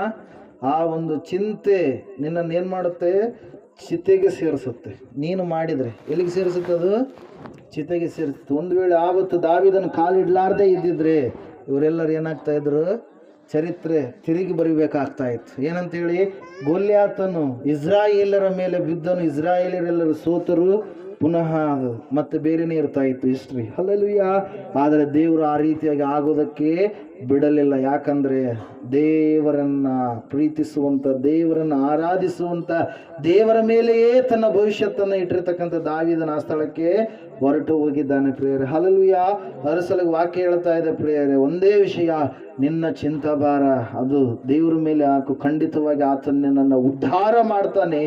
ಆತನು ಯಾವ ರೀತಿಯಾಗಿ ಗೊಲ್ಯಾತನ ವಿರುದ್ಧ ದಾವೀದನಿಗೆ ಜಯ ಕೊಟ್ಟನು, ಹನ್ನಳಿಗೆ ಬೇಡಿದ್ದನ್ನೆಲ್ಲ ಅನುಗ್ರಹ ಮಾಡಿದನು, ಅದೇ ರೀತಿಯಾಗಿ ತನ್ನ ಮಕ್ಕಳಿಗೂ ಕೂಡ ಆತನ ಏನ್ ಮಾಡ್ತಾನೆ? ಅನುಗ್ರಹಿಸುವವನಾಗಿದ್ದಾನೆ. ಹಲ್ಲೆಲೂಯ.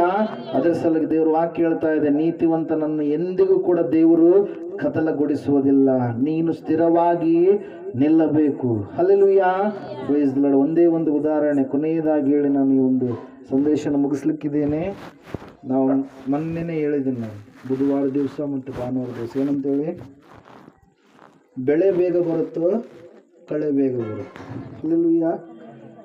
ಕಸ ಬೆಳೆಯುತ್ತೆ, ನಾವು ಕಸನ್ನ ಬೆಳೆಯೋಕ್ಕೆ ಬಿಡೋದಿಲ್ಲ. ಹಲ್ಲೆಲೂಯ. Praise Lord. ಅದೇ ರೀತಿಯಾಗಿ ಬೆಳೆ ಬೆಳೀತಾ ಇರಬೇಕಾದ್ರೆ ಕಸ ಎಲ್ಲಿರುತ್ತೆ? ಸೈಡಿಗೆ ಇರುತ್ತೆ. ಹಲ್ಲೆಲೂಯ. ಹಲ್ಲೆಲೂಯ. Praise Lord. ಆ ಬೆಳೆ ಬೆಳೀತಾ ಇರಬೇಕಾದ್ರೆ ಕೆಲವೊಂದು ಸಾರಿ ಆ ಬೆಳೆ ಒಳ್ಳೆ ರೀತಿಯಾಗಿ ಬೆಳೆಯುವಂಥ ಸಮಯದಲ್ಲಿ ಏನು ಬರುತ್ತೆ? ಬೆಳೆಗೆ ಹುಳಗಳು ಬರ್ತವೆ. ಏನು ಬರುತ್ತೆ? ರೋಗಗಳು ಬರ್ತವೆ. ಯಾವುದಕ್ಕೆ ಬರುತ್ತೆ? ಬೆಳೆಗೆ ಬರ್ತವೆ. ಹಲ್ಲೆಲೂಯ. ಬೆಳೆ ಚೆನ್ನಾಗಿ ಬೆಳೀತಾ ಇದೆ, ಬೆಳೆಯುವಂಥ ಸಮಯದಲ್ಲಿಯೇ ಅದಕ್ಕೇನು ಬಂತು? ರೋಗ ಬಂತು, ಹುಳಗಳು ಬಂದು ಅದನ್ನು ನಾಶ ಮಾಡಬೇಕು ಅಂತೇಳಿ ನೋಡಿದಾಗ ನೀವೇನು ಮಾಡ್ತೀರಿ? ಎಣ್ಣೆ ಹೊಡಿತೀರಿ, ಗೊಬ್ಬರ ಹಾಕ್ತೀರಿ. ಹಲ್ಲೆಲೂಯ. Praise Lord. ಆ ಒಂದು ಗೊಬ್ಬರ ಹಾಕಿದಾಗ, ಎಣ್ಣೆ ಹೊಡೆದಾಗ ಆದ್ರೂ ಕೆಲವೊಂದು ಬೆಳೆ ಏನಾಗ್ಬಿಡುತ್ತೆ? ಅದು ಫಾಲ್ಟ್ ಆಗಿಬಿಡುತ್ತೆ. ಏನಾಗುತ್ತೆ ರೀ? ಫಾಲ್ಟ್ ಆಗುತ್ತೆ. ನಾವು ಎಷ್ಟು ಎಣ್ಣೆ ಹೊಡೆದ, ಎಷ್ಟು ಮಾಡಿದೆ, ಆದರೂ ಕೂಡ ಏನಾಗಲಿಲ್ಲ, ಬೆಳೆ ಬರಲಿಲ್ಲ. ಹಲ್ಲೆಲೂಯ. ಒಳ್ಳೆಯ ತೆನೆಗಳನ್ನು ನಾವು ಹೊಂದಿಕೊಡೋದಕ್ಕೆ ಸಾಧ್ಯ ಆಗಲೇ ಇಲ್ಲ ಅಂತೇಳಿ ಕೆಲವೊಂದು ಸಾರಿ ರೈತರು ಏನು ಮಾಡ್ತಾರೆ ರೀ? ಯಾವುದೋ ಒಂದು ಸಾಲದ ನಿಮಿತ್ತವಾಗಿ ಆತ್ಮಹತ್ಯೆ ಮಾಡಿಕೊಂಡು ಸತ್ತೋಗ್ಬಿಡ್ತಾರೆ ಪ್ರಿಯರೇ. ಅಲ್ಲಿ ಅವ್ರು ಎಷ್ಟು ಕನಸುಗಳನ್ನು ಕಟ್ಕೊಂಡಿರ್ತಾರೆ. ಬೆಳೆಯನ್ನು ನಾನು ಒಳ್ಳೆ ರೀತಿಯಲ್ಲಿ ಬೆಳೆಸಬೇಕು, ಅದಕ್ಕಾಗಿ ನೀರನ್ನು, ಅದಕ್ಕಾಗಿ ಆ ಭೂಮಿಯನ್ನು ಚೆನ್ನಾಗಿ ಹದ ಮಾಡಿದ್ದೇನೆ, ಒಳ್ಳೆಯ ಬೀಜಗಳನ್ನು ಹಾಕಿದ್ದೇನೆ.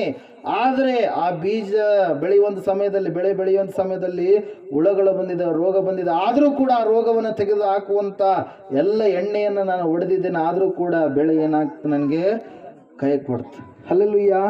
ಬೆಳೆ ಏನಾಯಿತು, ಕೈ ಕೊಡ್ತು ಅಂತೇಳಿ ಆ ವ್ಯಕ್ತಿ ಏನು ಮಾಡ್ತಾ ಇರ್ತಾನೆ, ಚಿಂತೆ ಮಾಡ್ತಾ ಇರ್ತಾನೆ. Hallelujah, praise the Lord. ಆ ಒಂದು ಚಿಂತೆ ಅವನನ್ನು ಕೊನೆಯದಾಗಿ ಎಲ್ಲಿಗೆ ನಡೆಸುತ್ತೆ, ಚಿಂತೆಗೆ, ಆತ್ಮಹತ್ಯೆ ಕಡೆಗೆ ನಡೆಸುತ್ತೆ ಪ್ರಿಯರೇ. ಹಲ್ಲೆಲೂಯಾ. ಇಲ್ಲಿ ನಾನು ಹೇಳುವಂಥ ಅಂಶ ಏನಂದರೆ, ನೀವು ನೀತಿವಂತರಾಗಿ ಬೆಳೆಯುವಾಗ ಈ ಲೋಕದ ಅನೇಕ ಕಾರ್ಯಗಳು ನಿಮಗೆ ರೋಗಗಳೋಪಾದಿಯಲ್ಲಿ, ಅನೇಕವಾಗಿರ್ತಕ್ಕಂಥ ಕಸದೋಪಾದಿಯಲ್ಲಿ ನಿಮ್ಮ ಮೇಲೆ ಬೀಳುತ್ತವೆ. ಹಲ್ಲೆಲೂಯಾ. ವಾಕ್ಯ ಕೇಳುವಾಗ ಆ ವಾಕ್ಯ ಎಣ್ಣೆಯೋಪಾದಿಯಲ್ಲಿ, ಗೊಬ್ಬರದೋಪಾದಿಯಲ್ಲಿ, ನನಗೋಸ್ಕರವಾಗಿ, ನಾನು ಉನ್ನತವಾಗಿ ಬೆಳೆಯುವುದಕ್ಕೋಸ್ಕರವಾಗಿ ಅಂತೇಳಿ ತಿಳಿದುಕೊಂಡು ನೀನು ಒಂದು ವೇಳೆ ಆ ಒಂದು ಕಸವನ್ನು, ಆ ಒಂದು ಹುಳವನ್ನು ನಿನ್ನ ಜೀವಿತದಿಂದ ನೀನು ತೆಗೆದುಹಾಕ್ಕೊಂಡ್ರೆ ನೀನೇನಾಗ್ತೀಯ, ಬೆಳೆಯಾಗಿ ನೀನು ಬೆಳೀತಾ ಇರ್ತೀಯ. ಹಲ್ಲೆಲೂಯಾ. ಆ ಬೆಳೆಯನ್ನು ಯಾರು ತೆಗೆದುಕೊಂಡು ಹೋಗ್ತಾರೆ, ಎಲ್ಲಿಗೆ ತೆಗೆದುಕೊಂಡು ಹೋಗ್ತಾರೆ, ದೂತರು. ಎಲ್ಲಿಗೆ ತೆಗೆದುಕೊಂಡು ಹೋಗ್ತಾರೆ, ಪರಲೋಕಕ್ಕೆ. ಹಲ್ಲೆಲೂಯಾ. ಮಧ್ಯ ಆಕಾಶಕ್ಕೆ ಆ ಬೆಳೆಯನ್ನು ತೆಗೆದುಕೊಂಡು ಹೋಗ್ತಾರೆ. ಒಟ್ಟು ಎಷ್ಟು ಕಳೆ ಬಂದಂಗೆಲ್ಲ ಕಳೆ ತೆಗೆದ್ರು, ಎಣ್ಣೆ ಹಾಕಿದ್ರು, ಆ ಒಂದು ರೋಗ ಹಂಗೆ ಇದೆ ಅಂದರೆ ಕಾರಣ ಏನ್ರಿ, ಕಾರಣ ಏನು? ಎಣ್ಣೆಗೆ ಫಾಲ್ಟ್ ಇಲ್ಲ. ಹಲ್ಲೆಲೂಯಾ. ಆ ಹುಳನೇ ಎಂಥ ಹುಳ ಅದು, ನುಂಗುವ ಹುಳ. ಹಲ್ಲೆಲೂಯಾ. ಹೇಳೋದು ಅರ್ಥ ಆಗ್ತಾ ಇದೆನಾ? ನೀವೆಲ್ಲರೂ ಬೆಳೆಗಳು. ಹಲ್ಲೆಲೂಯಾ. ದೇವ್ರ ವಾಕ್ಯ ಎಣ್ಣೆ ಗೊಬ್ಬರದೋಪಾದಿಯಲ್ಲಿ ನಿಮಗಿರುವಂಥ ಕಳೆಯನ್ನು, ನಿಮ್ಮ ಜೀವಿತದಲ್ಲಿ ಬಂದಿರತಕ್ಕಂಥ ರೋಗವನ್ನು ತೆಗೆದುಹಾಕ್ತಾ ಇರುತ್ತೆ. ಹಲ್ಲೆಲೂಯಾ. ಕೆಲವೊಂದು ಸಾರಿ ಈ ಲೋಕದ ಆಚಾರ ಸಂಪ್ರದಾಯಗಳೇ ನಿನಗೆ ಹೆಚ್ಚಾಗಿ ನೀನು ಅವಕಾಶ ನೀನೇ ವೆಲ್ಕಮ್ ಮಾಡಿದರೆ ಅವೇನಾಗ್ತವೆ, ಆಮೇಲೆ ನಿನ್ನನ್ನು ಬೆಳೆಯನ್ನಾಗೆಲ್ಲ ಏನನ್ನ ಮಾಡ್ತವೆ, ತಾಲ ತೌಡು ಏನಂತೀರಲ್ಲ, ತಾಲಾಗಿ ಮಾಡಿಬಿಡ್ತವೆ. ತಾಲನ್ನು ತಗೊಂಬಂದು ಮನೆಗೆ ಇದು ಮಾಡ್ತೀರಾ ನೀವು. ಹಲ್ಲೆಲೂಯಾ. ಅದರಂಗೆ ದೂತರು ಕೂಡ ನಿಮ್ಮನ್ನು ಬಿಟ್ಟು ಹೋಗ್ಬಿಡ್ತಾರೆ, ನೀವು ಈ ಲೋಕದಲ್ಲಿ ಇರ್ತೀರಿ. ಹಲ್ಲೆಲೂಯಾ. ಅದರ ಸಲುವಾಗಿ ವಾಕ್ಯ ಹೇಳ್ತಾ ಇದೆ, ವಾಕ್ಯ ಎಣ್ಣೆಯೋಪಾದಿಯಲ್ಲಿ, ಗೊಬ್ಬರದೋಪಾದಿಯಲ್ಲಿ, ಹಲ್ಲೆಲೂಯಾ, ಸುತ್ತಿಗೆಯೋಪಾದಿಯಲ್ಲಿ ನಿನಗೆ ಬೇಡವಾದ ಅಂಶಗಳನ್ನು ತೆಗೆದು ಹಾಕುವಾಗ ನೀನೇನು ಮಾಡಬೇಕು, ಬೆಳೆಯಾಗಿ ಬೆಳೀತಾ ಇರಬೇಕು. ಈ ಲೋಕದ ಯಾವುದು ನಿನ್ನ ಬಳಿಯಲ್ಲಿ ನೀನು ಅಂಟಿಸಿಕೊಳ್ಳಬಾರದು. ಹಲ್ಲೆಲೂಯಾ. Praise Lord. ಅದರ ಸಲುವಾಗಿ ಪ್ರಿಯರೇ, ಇವತ್ತಿನ ದಿನ ನೀವು ಕೇಳಿಕೊಂಡಿರ್ತಕ್ಕಂಥ ಅಂಶ ಒಂದೇ, ನಿನ್ನ ಚಿಂತಾಭಾರ ಯಾರ ಮೇಲೆ ಹಾಕಬೇಕು, ದೇವರ ಮೇಲೆ ಹಾಕಬೇಕು. ಹಲ್ಲೆಲೂಯಾ. ಈ ಲೋಕದ ಸಂಗತಿಗಳಿಗಾಗಿ, ಈ ಲೋಕದಲ್ಲಿರ್ತಕ್ಕಂಥ ವಿಷಯಗಳಿಗಾಗಿ ನೀನು ಚಿಂತಿಸಬಾರದು. ಮುಂದೆ ದೇವರು ನಿನಗೆ ಪರಲೋಕ ಕೊಡಲಿಕ್ಕಿದೆ. ಅನೇಕರು ದೇವರು ನಂಬಿದ್ದಾರೆ, ಏನು ಪರಲೋಕೇನಪ್ಪ, ಏನಪ್ಪ, ಅಯ್ಯರು ಅದಪ್ಪ ಇದಪ್ಪ ಏನೆಲ್ಲ ಹೇಳ್ತಾರಪ್ಪ ಅಂತೇಳಿ ಕೆಲವೊಬ್ರಿಗೆ ಅಸಲು ಅದ್ರ ಬಗ್ಗೆ, ಪರಲೋಕದ ಬಗ್ಗೆ ಜ್ಞಾನನೇ ಇಲ್ಲ. ಹಲ್ಲೆಲೂಯಾ.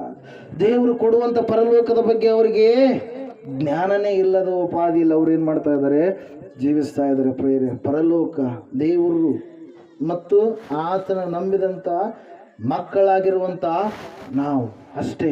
ದೇವರನ್ನು ನಂಬಲಾರದಂಥವ್ರೆಲ್ಲರೂ ಕೂಡ ಅಗ್ನಿ ನರಕಕ್ಕೆ ದೊಬ್ಬಲ್ಪಡ್ತಾರೆ. ಅಲ್ಲಿ ಭಯಂಕರವಾದಂಥ ಯಾತನೆಗಳು, ಹಲ್ಲು ಕಡಿತಾ ಇರ್ತಾರೆ. ಹಲ್ಲೆಲೂಯಾ. ಭಯಂಕರವಾದಂಥ ಕತ್ತಲೆಯ ರಾಜ್ಯ. ನಾವು ಬೆಳಕಿನ ರಾಜ್ಯದವರು. ಹಲ್ಲೆಲೂಯಾ. ನಾವು ಬೆಳಕಿನ ರಾಜ್ಯದವರು. ಆದರೆ ಸೈತಾನ ರಾಜ್ಯದವರು ಯಾವ್ರಿ, ಕತ್ತಲೆ ಅಂಧಕಾರ ರಾಜ್ಯದವರು. ಆ ಒಂದು ಅಂಧಕಾರದಲ್ಲಿರುವಂಥವ್ರೆಲ್ಲರೂ ಕೂಡ ಎಲ್ಲಿ ಹೋಗ್ತಾರಂತೆ, ನರಕಕ್ಕೆ ದೊಬ್ಬಲ್ಪಡ್ತಾರೆ. ಅದರ ಸಲುವಾಗಿ ಸತ್ಯವೇದ ಹೇಳ್ತಾ ಇದೆ ಪ್ರಿಯರೇ, ನೀವು ಯೇಸುವಿಗೆ ಸರಿಯಾಗಿ ನಡೆದುಕೊಳ್ಳುವವರಾಗಬೇಕು. ಹಲ್ಲೆಲೂಯಾ. Praise Lord. ಸೌಲ ರಾಜ್ಯದಲ್ಲಿರ್ತಕ್ಕಂಥವ್ರು ಎಲ್ಲರೂ ಕೂಡ ಭಯಪಟ್ಟರು. ಯಾಕಂದರೆ ದೇವರಿಗೆ ಸ್ಥಾನವನ್ನು ಅವರು ಕೊಡಲಿಲ್ಲ. ಆದರೆ ದೇವರಿಗೆ ಸ್ಥಾನ ಕೊಟ್ಟಿರ್ತಕ್ಕಂಥ ದಾವೀದ ಚಿಂತೆ ಅವನು ಮಾಡಲಿಲ್ಲ. ಅವನು ಮುಂದೆ ಸಾಗಿದ, ದೇವರು ಅವನಿಗೆ ಜಯವನ್ನು ಕೊಟ್ಟ. ಅದರ ಸಲುವಾಗಿ ದೇವರು ವಾಕ್ಯ ಹೇಳ್ತಾ ಇದೆ, ನೀತಿವಂತನನ್ನ ದೇವರೆಂದಿಗೂ ಕೂಡ ಕದಲಗೊಳಿಸುವುದಿಲ್ಲ, ದೇವರು ಅವನನ್ನ ಉದ್ಧಾರ ಮಾಡುವನು ಎಂಬುದಾಗಿ. ಸಮಯದಲ್ಲಿ ನಾವೆಲ್ಲರೂ ನಿಂತುಕೊಂಡು ದೇವರ ವಾಕ್ಯದಲ್ಲಿ ನೋಡಿದ ಪ್ರಕಾರವಾಗಿ ಇವತ್ತಿನ ದಿನ ಯಾವ ವಿಷಯಕ್ಕಾಗಿ ನೀನು ಚಿಂತೆ ಮಾಡ್ತಾ ಇದೀಯಾ? ದೇವರನ್ನು ನಂಬಿದಾಗಲೂ ಚಿಂತೆ ಎನ್ನುವಂಥದ್ದಿದೆಯಾ? ದೇವರು ನಂಬಿದಾಗಲೂ ಇನ್ನು ತಪ್ಪಾದ ಕಾರ್ಯಗಳ ಕಡೆಗೆ ಹೋಗ್ತಾ ಇದೆಯಾ? ದೇವರು ನಂಬಿದಾಗಲೂ ಇನ್ನೂ ಕೂಡ ಈ ಲೋಕದ ಆಚರಣೆ ಸಂಪ್ರದಾಯ ಪದ್ಧತಿಗಳು ನಿನ್ನಲ್ಲಿ ಇದ್ದಾವ? ಒಂದು ಸಾರಿ ನೀನು ಪರೀಕ್ಷೆ ಮಾಡ್ಕೋ ಪ್ರಿಯ ಸಹೋದರ ಸಹೋದರಿ. ದೇವ್ರ ವಾಕ್ಯ ಹೇಳ್ತಾ ಇದೆ, ನಾವು ಪರಲೋಕದವರು, ಪರಲೋಕ ಸಂಸ್ಥಾನದವರು, ನಾವು ಎರಡನೆಯ ಜನ್ಮವನ್ನ ಹೊಂದಿದವರು, ಆತ್ಮದಲ್ಲಿ ಹುಟ್ಟಿದವರು ಎಂಬುದಾಗಿ. ಇವತ್ತು ನೀನು ಯಾವುದಕ್ಕೆ ಪ್ರಥಮ ಸ್ಥಾನವನ್ನು ಕೊಡ್ತಾ ಇದೀಯಾ? ದೇವರಿಗೆ ಕೊಡ್ತಾ ಇದೀಯಾ ಅಥವಾ ಈ ಲೋಕದ ಕಾರ್ಯಗಳಿಗೆ ಕೊಡ್ತಾ ಇದೀಯಾ? ಒಂದು ಸಾರಿ ಆಲೋಚನೆ ಮಾಡು. ಆ ಹನ್ನೆಳು ತನ್ನ ಚಿಂತೆಯನ್ನೆಲ್ಲ ತಾನೇ ತನ್ನ ಬಳಿಯಲ್ಲಿ ಇಟ್ಟುಕೊಂಡಾಗ ಯಾವ ವಿಷಯದಲ್ಲಿಯೂ ಉದ್ಧಾರವಾಗಲಿಲ್ಲ ಆಕೆ. ಆದರೆ ತನ್ನ ಚಿಂತಾ ಭಾರವನ್ನೆಲ್ಲ ಯೆಹೋವನ ಮೇಲೆ ಹಾಕಿದಾಗ ದೇವರು ಆಕೆಯನ್ನು ಉದ್ಧಾರ ಮಾಡಿದನೆಂಬುದಾಗಿ ಸತ್ಯವೇದ ಹೇಳ್ತಾ ಇದೆ. ದಾವೀದನು ತನ್ನ ಚಿಂತೆಯನ್ನು ತಾನು ಇಟ್ಟುಕೊಳ್ಳಲಿಲ್ಲ, ಆ ಚಿಂತೆಯ ಕುರಿತಾಗಿ ದೇವರ ಮೇಲೆ ಹಾಕಿದಾಗ ದಾವೀದನಿಗೆ ದೇವರು ಜಯವನ್ನು ಕೊಟ್ಟ. ಈ ಸಮಯದಲ್ಲಿ ಶತ್ರು ಒಬ್ಬನನ್ನು ಎಬ್ಬಿಸಿದ. ಆ ಶತ್ರು ದೊಡ್ಡವನಾಗಿರುವಾಗಲೂ ದೇವರ ಚಿಕ್ಕ ಹುಡುಗನ ಮೂಲಕವಾಗಿ ಇಸ್ರಾಯೇಲರಿಗೆ ಜಯವನ್ನು ತಂದುಕೊಟ್ಟ. ಕಾರಣ ಒಂದೇ ಪ್ರಿಯರೇ, ದೇವ್ರ ವಾಕ್ಯ ಹೇಳ್ತಾ ಇದೆ, ನಿನ್ನಲ್ಲಿರುವ ಯೇಸು ಹೆಚ್ಚಿನವನು, ನೀನು ಪರಲೋಕ ಸಂಸ್ಥಾನದವನು ಎಂಬುದಾಗಿ. ಈ ಲೋಕದಲ್ಲಿ ಹೆಮ್ಮೆ ಪಟ್ಟು ಗೌರವದಿಂದ ನೀನು ಜೀವಿಸುವಂತ ವ್ಯಕ್ತಿ ಆಗಿರಬೇಕು. ಪಾಪದ ಕಡೆ ಆಗಿರಲಿ, ಪಾಪ ಸಂಬಂಧದ ಕ್ರಿಯೆಗಳ ಕಡೆ ಆಗಿರಲಿ ಹೋಗಲಾರದೆ ನಿನ್ನ ನಾಲಿಗೆಯನ್ನ, ನಿನ್ನ ಜೀವಿತವನ್ನ, ನಿನ್ನ ಜೀವಿತದಲ್ಲಿರ್ತಕ್ಕಂಥ ಪ್ರತಿಯೊಂದು ಕಾರ್ಯಗಳಲ್ಲಿಯೂ ಕೂಡ ಪರಿಶುದ್ಧತೆಯನ್ನು ನೀನು ಕಾಪಾಡಿಕೊಳ್ಬೇಕೆಂಬುದಾಗಿ ವಾಕ್ಯ ಹೇಳ್ತಾ ಇದೆ. ಇವತ್ತು ಯಾವ ವಿಷಯದಲ್ಲಿ ನೀನು ತಪ್ಪಿ ಹೋಗಿದ್ದೆ, ಯಾವ ವಿಷಯದಲ್ಲಿ ನೀನು ಚಿಂತೆ ಮಾಡ್ತಾ ಇದೀಯಾ? ಒಂದು ಸಾರಿ ಪರೀಕ್ಷೆ ಮಾಡ್ಕೋ. ಹಾಲೆಲೂಯ. ಮಹೋನ್ನತನಾದ ದೇವರೇ, ಮಹಾಪರಿಶುದ್ಧನಾದ ದೇವರೇ, ಹೌದು ಸ್ವಾಮಿ, ನಿನ್ನ ವಾಕ್ಯ ಹೇಳ್ತಾ ಇದೆ, ಯಾಕೆ ನೀನು ಚಿಂತೆ ಮಾಡುತ್ತೀ? ಚಿಂತೆ ಮಾಡಿ ಮಾಡಿ ಒಂದು ಮೊಳ ಉದ್ದ ಬೆಳೆಯುವುದು ನಿನ್ನಿಂದ ಆದೀತೆ. ಆಕಾಶದಲ್ಲಿ ಹಾರಾಡುವಂತ ಪಕ್ಷಿಗಳನ್ನು ನೋಡಿರಿ, ಅವು ಬಿತ್ತುವುದಿಲ್ಲ, ಕೊಯ್ಯುವುದಿಲ್ಲ, ಆದರೆ ಪರಲೋಕದಲ್ಲಿರುವಂತ ತಂದೆಯು ಅವುಗಳಿಗೆ ಬೇಕಾದ ಹಾಗೆ ಆಹಾರವನ್ನು ಒದಗಿಸಿಕೊಡುತ್ತಾನಲ್ಲವೇ? ನಿಮಗೆ ನೀವು ಯಾಕೆ ಚಿಂತೆ ಮಾಡುತ್ತೀರಿ ಎಂಬುದಾಗಿ. ಹಲ್ಲೆಲೂಯಾ. ಈ ಸಮಯದಲ್ಲಿ ಪ್ರಾರ್ಥನೆ ಮಾಡಿಕೊಳ್ಳೋಣ ಪ್ರಿಯರೇ. ಚಿಂತೆ ಭಾರ ಎಲ್ಲ ದೇವರ ಮೇಲೆ ಹಾಕ್ರಿ. ದೇವರು ಇಷ್ಟು ವರ್ಷ, ಇಷ್ಟು ದಿವಸಗಳ ಕಾಲ ಆ ಚಿಂತೆ ನಾನೇ ಇಟ್ಕೊಂಡಿದ್ದೀನಿ, ನಾನೇ ಹೊತ್ಕೊಂಡಿದ್ದೀನಿ, ನನ್ನ ರೋಗ, ಆ ರೋಗ ನಾನೇ ಹೊತ್ಕೊಂಡಿದ್ದೀನಿ ಸ್ವಾಮಿ. ಆದರೆ ಈ ಸಮಯದಲ್ಲಿ ಅದೆಲ್ಲವನ್ನ, ಅದರ ಭಾರವನ್ನೆಲ್ಲ ನಿನ್ನ ಮೇಲೆ ಹಾಕ್ತೀನಿ ಎಂಬುದಾಗಿ ದೇವರ ಮೇಲೆ ಹಾಕ್ರಿ. ಸ್ತೋತ್ರ ಸ್ವಾಮಿ. ಪರಿಶುದ್ಧನಾದ ದೇವರೇ, ಮಹೋನ್ನತನಾದ ದೇವರೇ, ಹೌದು ಕರ್ತನೆ ಸ್ವಾಮಿ, ಇವರು ಅರಿಕೆ ಮಾಡ್ತಾ ಇದ್ದಾರಪ್ಪ.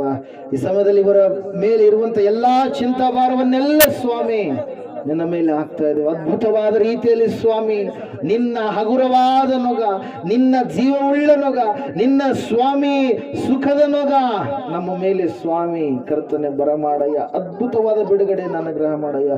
ಬಂದಿರುವಂತವರು ಪ್ರತಿಯೊಬ್ಬರನ್ನು ನಿನ್ನ ಹಸ್ತಕ್ಕೊಪ್ಪಿಸಿಕೊಡ್ತಾ ಇದ್ದಾರೆ. ಅವ್ರ ಕುಟುಂಬಗಳನ್ನು ಆಶೀರ್ವಿಸಿ ಬಲಪಡಿಸಿ ನಡೆಸಬೇಕೆಂಬುದಾಗಿ ನಜರೇತಿನ ಯೇಸು ಕ್ರಿಸ್ತನ ನಾಮದಲ್ಲಿ ಸಂಪೂರ್ಣವಾದ ಬಿಡುಗಡೆ, ಸ್ವಸ್ಥತೆ, ಸಮಾಧಾನ ಇವರೆಲ್ಲರೂ ಹೊಂದಿಕೊಳ್ಳಲಿ.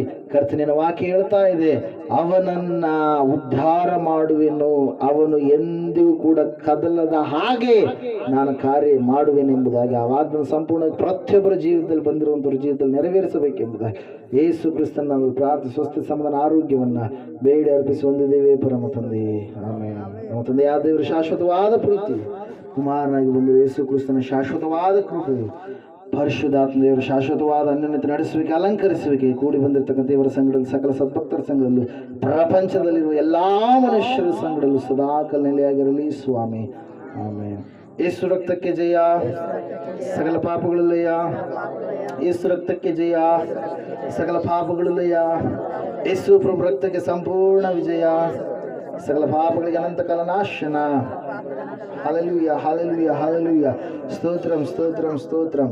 ಆಮೇನ್, ಆಮೇನ್, ಆಮೇನ್. ಇಂಥವಳ ಸಮಯಗಳು ಯೇಸುವೇ ನಿನ್ನ ಬಂದೆವು, ನಿನ್ನ ಮಕ್ಕಳಾದ ನಾವು ಹರಸಿ ಬಂದ ನಮ್ಮ ಮೇಲೆ